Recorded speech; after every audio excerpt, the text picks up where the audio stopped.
গত ভিডিওতে আমরা দেখেছিলাম কিভাবে আপনারা ওয়ার্ডপ্রেস অথবা উকমার্স ওয়েবসাইটকে মুভড্রপের সাথে কানেক্ট করবেন। আজকের ভিডিওতে আমরা দেখব কিভাবে শপিফাই স্টোরকে মুভড্রপের সাথে কানেক্ট করে নেবেন।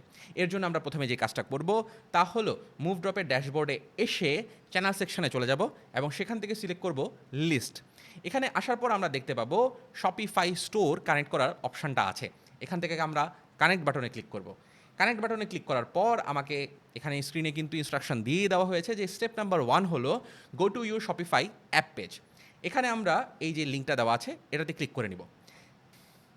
আমি এই লিঙ্কটাতে ক্লিক করার সাথে সাথে আমাকে শপিফাই অ্যাপ স্টোরে রিডাইরেক্ট করা হয়েছে, কারণ যে ব্রাউজারটা আমি ব্যবহার করছি এই ব্রাউজারে ইতিমধ্যে শপিফাই স্টোরে আমি লগ ইন করে আছি।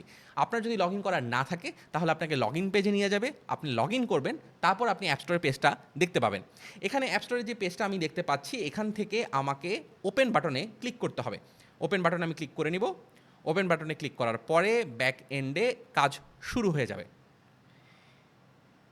ওপেন করার পর আমাদেরকে কিন্তু আবার মুভড্রপে রিডাইরেক্ট করে দেওয়া হয়েছে এবং আমরা আশা করি অলরেডি আমাদের স্টোরটা কানেক্ট হয়ে গিয়েছে। স্টোর কানেক্ট হয়েছে গিয়ে না তা শিওর হওয়ার জন্য আমরা চ্যানেল সেকশন থেকে কানেক্টেড চ্যানেলসে চলে যাব। এখানে আপনারা দেখতে পাচ্ছেন বেশ কয়েকটা সাইট এখানে কানেক্ট করা আছে, কিন্তু এই যে আমরা মাত্র কিন্তু এই যে এই ওয়েবসাইটটা আপনি দেখতে পাচ্ছেন এটা কানেক্ট করেছিলাম, এখন কিন্তু সেটা কানেক্টেড দেখাচ্ছে। পরবর্তী ভিডিওতে আমরা দেখব কিভাবে আপনারা ই দোকান স্টোরকে আপনার মুভড্রপ অ্যাকাউন্টের সাথে কানেক্ট করবেন।